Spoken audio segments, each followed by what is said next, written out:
നമസ്കാരം. അടി ചോദിച്ചു വാങ്ങുകയാണ് അല്ലെങ്കിൽ ഇരന്നു വാങ്ങുകയാണ് യുക്രൈനിയൻ പ്രസിഡന്റ് വ്ളാഡിമിർ സെലൻസ്കി എന്ന് കഴിഞ്ഞ ദിവസം നമ്മൾ പറഞ്ഞിരുന്നു.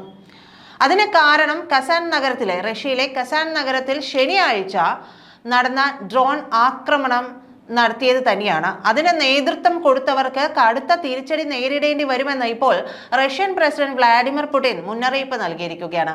റഷ്യയിൽ എന്തെങ്കിലും നശിപ്പിക്കാൻ ആരെങ്കിലും എത്ര കഠിനമായി ശ്രമിച്ചാലും അവർ സ്വന്തം രാജ്യത്ത് അതിന്റെ പല മടങ്ങ് വലിയ നാശം തന്നെ നേരിടേണ്ടി വരുമെന്നാണ് പുടിന്റെ മുന്നറിയിപ്പ്. തലസ്ഥാനമായ കസാൻ ആക്രമണത്തിൽ നിന്ന് കരകയറുമെന്ന് പുടിൻ ടാറ്റർസ്ഥാന്റെ നേതാവ് റുസ്തം മിന്നിഖാനോവിന് ഉറപ്പ് നൽകുകയും ചെയ്തിട്ടുണ്ട്. നമ്മുടെ ശത്രുക്കളും എതിരാളികളും നശിപ്പിച്ചതെല്ലാം പ്രാദേശിക അധികാരികൾ പുനഃസ്ഥാപിക്കുമെന്ന് തനിക്ക് ഉറപ്പുണ്ടെന്നുകൂടി പുടിൻ പറയുകയും ചെയ്തു.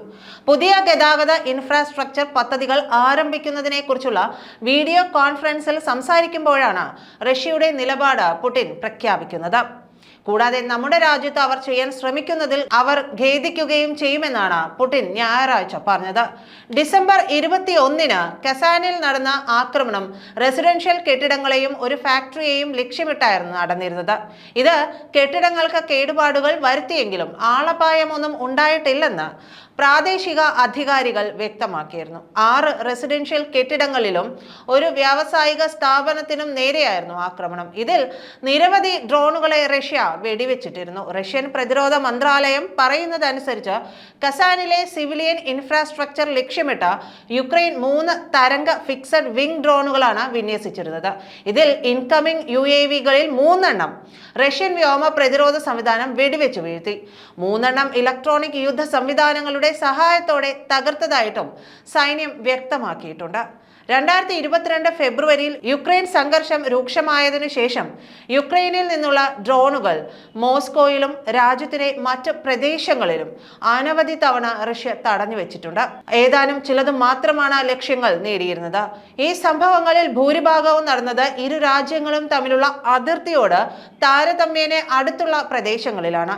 ഇതിന് വിപരീതമായി യുക്രൈനിൽ നിന്ന് ഏകദേശം 1379 കിലോമീറ്റർ, അതായത് 857 മൈൽ അകലെയാണ് ഇപ്പോൾ ആക്രമണം നടന്ന കസാൻ സ്ഥിതി ചെയ്യുന്നത്. ഇതിനു പിന്നിലും അമേരിക്കയുടെ കരങ്ങളാണെന്നാണ് റഷ്യ സംശയിക്കുകയും ചെയ്യുന്നത്. ഒക്ടോബറിൽ കസാൻ ആതിഥേയത്വം വഹിച്ച ബ്രിക്സ് ഉച്ചകോടിക്കുള്ള യുക്രൈന്റെ പ്രതികാരമാണ് ഭീകരാക്രമണം എന്നാണ് റഷ്യൻ വിദേശകാര്യ മന്ത്രാലയ വക്താവ് മരിയ സഖരോവ ആരോപിച്ചിരിക്കുന്നത്. ലോകത്തിൽ ബ്രിക്സ് കൂട്ടായ്മയുടെ ശക്തിയും സ്വാധീനവും പ്രകടമാക്കിയത് പാശ്ചാത്യ ശക്തികൾക്ക് വലിയ പ്രഹരമാണെന്നാണ് അദ്ദേഹം വിലയിരുത്തിയത്.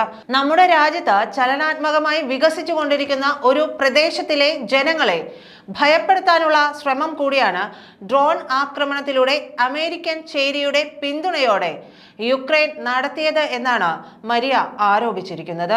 ഇതിന് തൊട്ടു പിന്നാലെയാണ് ഉടൻ തന്നെ തിരിച്ചടി ഉണ്ടാകുമെന്ന് റഷ്യൻ പ്രസിഡന്റും ഇപ്പോൾ പ്രഖ്യാപിച്ചിരിക്കുന്നത്. യുക്രൈൻ തലസ്ഥാനമായിട്ടുള്ള കീവിലെ സെലൻസ്കിയുടെ ഓഫീസ്, സൈനിക ആസ്ഥാനം തുടങ്ങി നാറ്റോ രാജ്യങ്ങളുടെ എംബസികൾ വരെ നിലവിൽ വലിയ ആക്രമണ ഭീഷണിയിലാണുള്ളത്.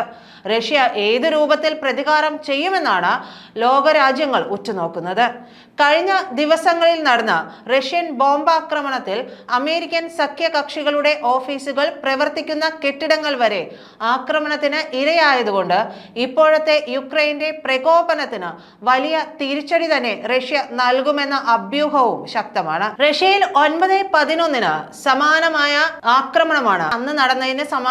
ആക്രമണമാണ് റഷ്യയിൽ കെട്ടിടത്തിലേക്ക് ഇടിച്ചു കയറ്റിയത് വഴി നടത്തിയതെന്ന് ആഘോഷിക്കുന്ന പാശ്ചാത്യ മാധ്യമങ്ങൾ റഷ്യയുടെ തിരിച്ചടി എങ്ങനെയാണെന്ന് കണ്ടുകൊള്ളൂ എന്ന വെല്ലുവിളി റഷ്യയിലെ മുൻ സൈനിക ഉദ്യോഗസ്ഥരും ഇപ്പോൾ നടത്തുകയും ചെയ്തിട്ടുണ്ട്.